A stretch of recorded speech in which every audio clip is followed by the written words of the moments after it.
Yo, the Digital Circus finale is here! Look, I know I'm like a month late, but I'm making this video, okay?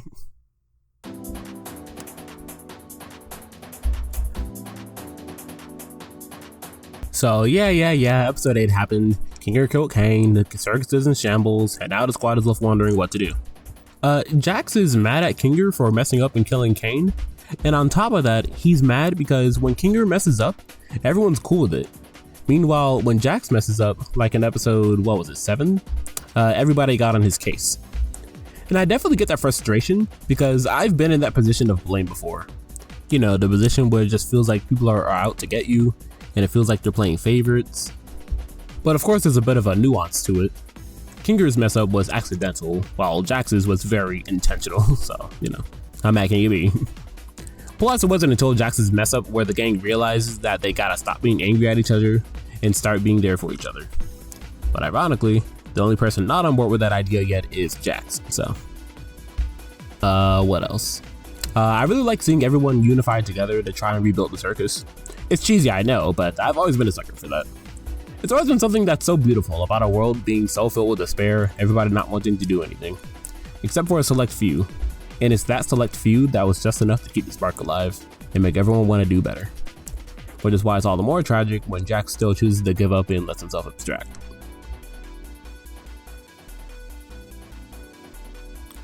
Then there's the scene where Gangle finds out that Jax abstracted, and she says a horribly chilling yet relatable line of, "Why can't I cry for him?" I can't say I blame Gangle for feeling how she feels, because, well, this was the guy that constantly tormented you, and validated your feelings always, and made you feel like, well, poo-poo. And you kind of just had to get used to it because, well, they're always just around. But now that they're gone, she's left with that mixed feeling of, huh. So, can't say she's happy, but can't say she's sad about it either, you know?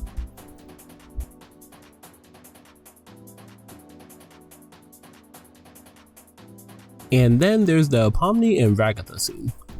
And hey, look, it's nice and all, but I don't know if it's because I'm an idiot or because I watch the episodes as they come out and hardly rewatch them, but Pomni says Ragatha was her closest friend. And I'm like, were you though? First friend, yeah, but closest? I feel like that's Jax.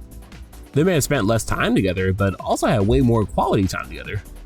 Plus, it seemed like Ragatha wanted to be more of Pomni's friend than the other way around. And as Jax says, because she tries so hard to be nice, I'd argue it made Pomni naturally like the jocks more because he felt more real, you know? I don't know. Again, maybe I'll think different on a full series rewatch rather than a bi-monthly episode drop.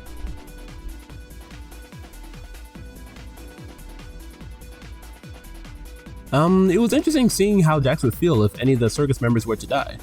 Some serious, some not so serious, and some no real answers on. With Ragatha, it feels like his life is on repeat with important people in his life passing. But with Zooble and Gangle, he kinda doesn't care. With Zooble gone, he's free to crack Gangle. And with Gangle gone, well, whoops. I've heard people say that the barred up door is Pomni's and he hasn't even truly imagined what it'd be like losing her. Meanwhile, we just see nothing for Kinger. Also, in Zooble's door, the way Jax just pulls up and says, "Sup?" Like, why does that have the same energy as Patrick in the SpongeBob movie when he's all, "I'm on it"? Like, he's just so casual about it.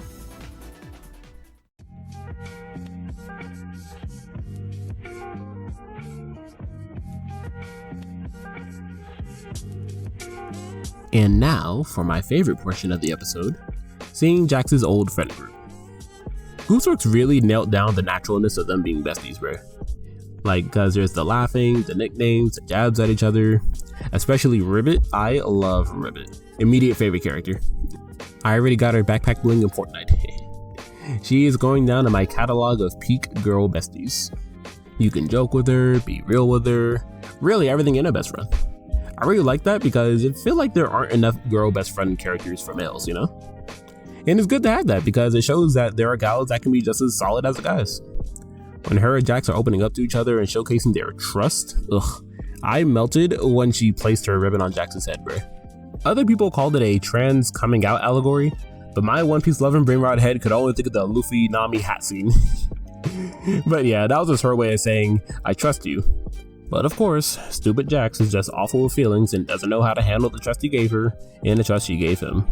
So he throws it on the ground. Sadly, he's just too scared of his own feelings and just starts curving the hell out of her. And just like Ribbit, I too would feel some type of way about that. Because what the hell? My best friend just suddenly pulls a 180 and starts stonewalling me? And if I try to talk about it, it's either gonna go ignored, a change of subject, or we're just gonna start fighting. Like, bro, item strike too. But yeah, I love everything about them. From the friendly chemistry to the tragedy of their fallout. Let's see, other things I liked. Turns out Kane's not dead, and he decides to give the gang to Circus, and he's gonna help them make it what they want.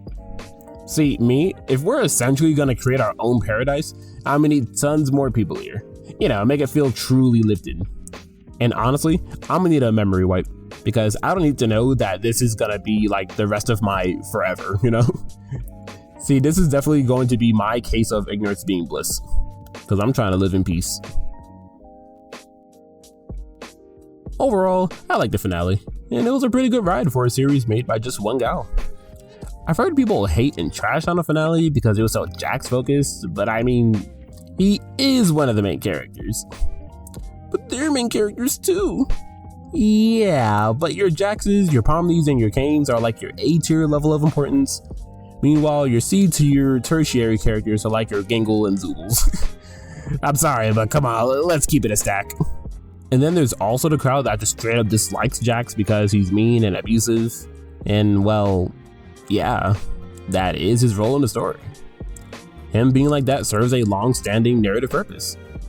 And on top of that, he gets what's coming to him in more ways than one.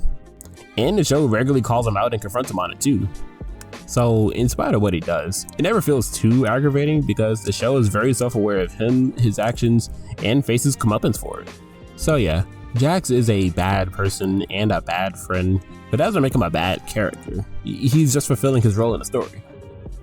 Also, let's not kid ourselves, if you remove him from the story, this show becomes considerably less interesting. But yeah, nonetheless though, Jax essentially died. Kinger says that all good things will come in time, so maybe there's a chance to revive him back with all the proper care, but honestly, who knows. Part of me wants that Undertale Impossible pacifist route ending where everyone lives and comes back and it's all hunky-dory. But alternatively, part of me is okay with the outcome it did. It's sad to see Jax die, but I view it as a message that shows not to give up on others, and especially yourself. We see the amount of times where Jax should have done things different, could have done things better, and would have done things right.